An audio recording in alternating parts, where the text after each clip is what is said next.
हाँ जी सर, यहाँ पर बेसिकली हमारे पास सवाल में ये दिया हुआ है कि बेसिकली एक सॉलिड स्फीयर है जिसको कि हम लोगों ने आगे की तरफ स्पीड दिया हुआ है v0 और एंटी क्लॉकवाइज सेंस में एंगुलर स्पीड दिया हुआ है ओमेगा नॉट। तो राइट सर, और सरफेस का आपके पास कोफिशिएंट ऑफ फ्रिक्शन दिया हुआ मतलब दिया हुआ है म्यू, और सरफेस आपके पास कैसा सरफेस है तो सफिशिएंटली तो रफ सरफेस है, राइट। तो हमें ये बताना है कि फाइंड तो v0 such that the ball finally stops. ठीक है सर। तो इसमें अगर आप ध्यान दीजिएगा ना तो बॉटम मोस्ट पॉइंट पर अगर आप फोकस करेंगे तो वो ग्राउंड के रेस्पेक्ट में फॉरवर्ड डायरेक्शन में मूव कर रहा है।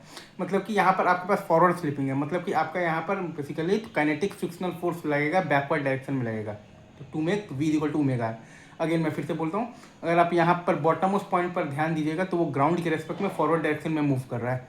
मतलब कि यहाँ पर आपके पास क्या है, फॉरवर्ड स्लिपिंग है। मतलब कि यहाँ पर आपके पास काइनेटिक फ्रिक्शनल फोर्स लगेगा बैकवर्ड डायरेक्शन में लगेगा, राइट। टू मेक तो v इक्वल टू ओमेगा। भाई ये बात आप समझ गए।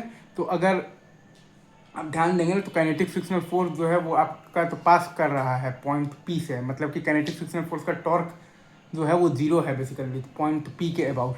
मतलब कि आप पॉइंट पी के अबाउट एंगुलर मोमेंटम कन्वर्जन लगा सकते हैं। तो वहीं हम लोगों ने लगाया है।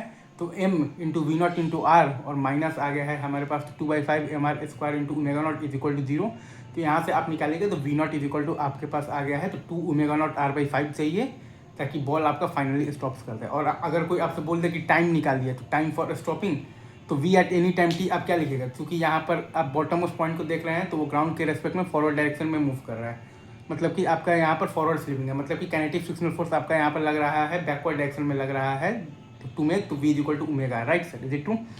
तो v at any time t आपके पास आ जाएगा v naught minus mu g t is equal to आपको जीरो करना है जो कि आपका बेसिकली ओमेगा आर तो के भी बराबर होगा जीरो। तो ओमेगा अगर आपको लिखना है तो ओमेगा होता है बेसिकली आपके पास अल्फा टी, और अल्फा आपके पास क्या होता है तो टॉर्क बाई आई। तो mu M G R by और आई है आपके पास 2/5 mr स्क्वायर इंटू टी। तो ये आ गया है आपके पास अल्फा टी और माइनस है आपके पास basically initial basically omega naught. ठीक है सर, और इंटू आर तो ओमेगा इंटू आर आ गया है। तो यहाँ से भी आप निकालिएगा तो टाइम बराबर आपके पास दोनों ही साइड से टाइम बराबर आप अगर यहाँ से देखिएगा तो we not by mu G, मतलब कि वी नॉट का वैल्यू रख दीजिएगा तो 2 ओमेगा नॉट आर बाई आ जाएगा आपके पास 5 म्यू जी। और आप बेसिकली तो राइट हैंड साइड से भी आप निकालिएगा तो टाइम बराबर आपके पास आ जाएगा। तो बेसिकली तो क्या आ जाएगा मतलब क्या आ जाएगा तो 2 ओमेगा नॉट आर और बाई आ जाएगा आपके पास 5 म्यू जी। अब आप चाहें तो इसमें आप निकाल सकते हैं work done by the kinetic frictional force भी आप निकाल सकते हैं तो वर्क एनर्जी थ्योरम लगाकर। तो बहुत सारे पैरामीटर्स इसमें निकाले जा सकते हैं। मैंने इस टाइप के सवाल ऑलरेडी मतलब वही पहले भी करवा रखे हैं, तो यहाँ पर मैं वो चीज़ नहीं लिख रहा हूँ। चलिए ठीक है सर, थैंक यू सर। चलो अगर आप यहाँ पर ध्यान देंगे तो work done by the kinetic frictional force आ जाएगा आपके पास minus of the half I omega naught square और प्लस आ जाएगा हाफ एम तो वी नॉट स्क्वायर।